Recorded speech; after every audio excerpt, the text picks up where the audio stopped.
একদম অল্প খরচে অল্প সময়ে একটা দারুণ সুন্দর বরফি বা সন্দেশের রেসিপি নিয়ে এসেছি, যেটা বানানো তো ভীষণ সোজা আর খেতে কিন্তু অসাধারণ সুস্বাদু হয়। নমস্কার বন্ধুরা, আপনারা দেখছেন অ্যাসর্টেড রেসিপি, আর আপনাদের সাথে আমি আছি সুচিস্মিতা। সবার প্রথমে এক বাটি আতপ চাল নিয়ে নিয়েছি। এটা গোবিন্দভোগ চাল, যে কোনো পোলাওয়ের চাল বা বাসমতির চাল আপনারা ব্যবহার করতে পারেন। মোট কথা সুগন্ধিযুক্ত চাল এখানে প্রয়োজন। চালটাকে ভালো করে ধুয়ে শুকিয়ে নিয়ে একদম ঝরঝরে করে রেখেছি। এদিকে একটা কড়াই গ্যাসে বসিয়ে 1 টেবিল স্পুন ঘি দিয়ে দিলাম। ঘিটা ভালো করে একটু কড়াইয়ের গায়ে স্প্রেড করে দিলাম। এখন ওই ধুয়ে শুকিয়ে রাখা চালটা এই ঘিয়ের মধ্যে দিয়ে ভেজে নেব।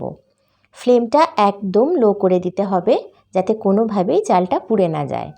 চালটা মোটামুটি ভাজা হয়ে গেছে, খুব বেশি ভাজতে হবে না, একটু এরকম রং ধরলেই গ্যাসের ফ্লেমটা অফ করে দেবেন।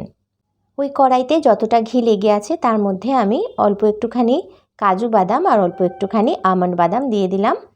এইটা সম্পূর্ণ অপশনাল, আপনাদের কাছে যদি না থাকে না দিলেও সন্দেশটা খেতে খুব ভালোই হয়, তবে দিলে বুঝতেই পারছেন টেস্টটা আরও বাড়বে, তাই ব্যবহার করলাম। এবার সমস্ত কিছু খুব ভালোভাবে ঠান্ডা করে নিচ্ছি। এবার একটা মিক্সার জারে এই চাল আর বাদামগুলো গুঁড়ো করে নেব। চাল আর বাদামটা যেন ঠান্ডা হয়ে যায়, এটা খেয়াল করবেন বন্ধুরা। গুঁড়োটা খুব মিহি গুঁড়ো না হলেও চলবে। মোটামুটি গুঁড়ো করে নেওয়া হয়ে গেছে, একটু দানা দানা রাখলে অসুবিধা নেই, দেখে নিন এরকম হলেও চলবে।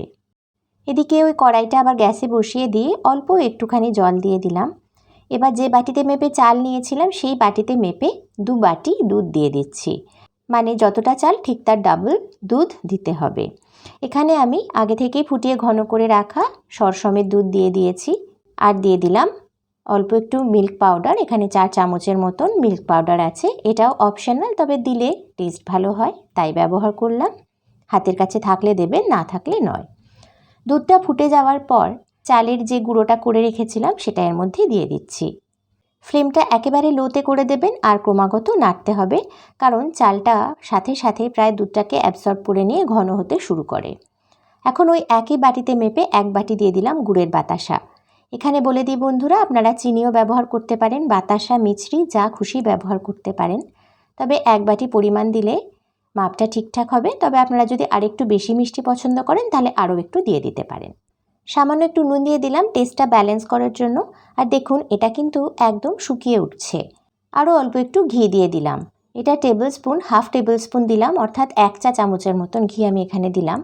আর বলে দিই বন্ধুরা, নাড়াচাড়া কিন্তু ক্রমাগত করতে হবে, এক মুহূর্তের জন্য বন্ধ করা যাবে না, তাহলে কিন্তু এটা নিচ থেকে লেগে যেতে পারে বা পুড়ে যেতে পারে। আর অনুরোধ করব, একটা ননস্টিকের প্যান যদি হাতের কাছে থাকে তাহলে সেটাই ব্যবহার করার চেষ্টা করবেন, তাহলে খুব সুন্দরভাবে এইভাবে ডোটা তৈরি করতে পারবেন। দেখুন কড়াইয়ের গা থেকে এটা ছেড়ে এসেছে, এটা একদম তৈরি হয়ে গেছে। গ্যাসের ফ্লেমটা অফ করে একটু ঠান্ডা করে নিচ্ছি। বরফি বা সন্দেশগুলোকে সেট করার জন্য আমি একটা কাচের কন্টেনার নিয়েছি। এর মধ্যে আমি একটা কাগজ দিয়ে ওপর থেকে একটুখানি ঘি ব্রাশ করে দিচ্ছি। কন্টেনার বা পাত্রটার গায়েও খুব ভালো করে ঘি ব্রাশ করে দিতে হবে। এদিকে ডোটা মোটামুটি একটু ঠান্ডা হয়ে গেছে, পুরোপুরি ঠান্ডা হয়নি, একটু ঠান্ডা হয়েছে। এখন এই অবস্থায় এটাকে আমি এই পাত্রটার মধ্যে ঢেলে দিলাম। খুব ভালো করে হাত দিয়ে এটাকে চেপে চেপে একদম সেট করে দিতে হবে, ঠিক এইভাবে। এখন এটাকে সম্পূর্ণভাবে ঠান্ডা করে নিয়ে ফেরত আসছি। এটা এখন সম্পূর্ণভাবে ঠান্ডা হয়ে গেছে। আচ্ছা বলে দিই বন্ধুরা, আপনাদের যদি তাড়া থাকে বা তাড়াতাড়ি সেট করতে চান তাহলে ফ্রিজের মধ্যে রেখে দিলে খুব তাড়াতাড়ি এটা সেট হয়ে যাবে। এখন এটাকে উল্টো করে একটু হালকা করে ঝাঁকিয়ে দিলেই খুব সুন্দরভাবে এটা বেরিয়ে আসবে। কাগজটা যেটা আছে সেটাকে আমি তুলে নিচ্ছি। আর দেখছেন তো বন্ধুরা কি সুন্দরভাবে এটা সেট হয়েছে।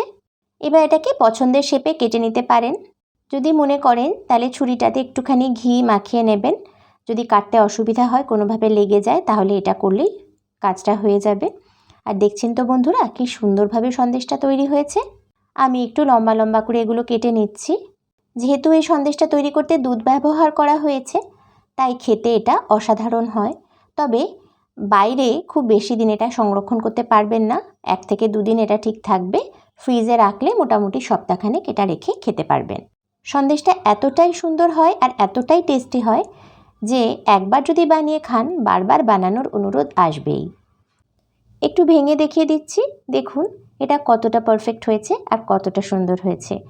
একদম মুখে দিলে মিশিয়ে যায়, এতটাই সুন্দর। আপনারা দেখছেন অ্যাসর্টেড রেসিপিজ, আর আপনাদের সাথে আমি আছি সুচিস্মিতা। যদি আজকের এই রেসিপিটা আপনাদের ভালো লেগে থাকে, অনুরোধ করব একটা লাইক আর অনেক অনেক শেয়ার সহ চ্যানেলটাকে সাবস্ক্রাইব করে আমার পাশেই থাকার জন্য। আজ তাহলে এই পর্যন্তই, দেখা হবে আগামী পর্বে। Till then take care, bye by.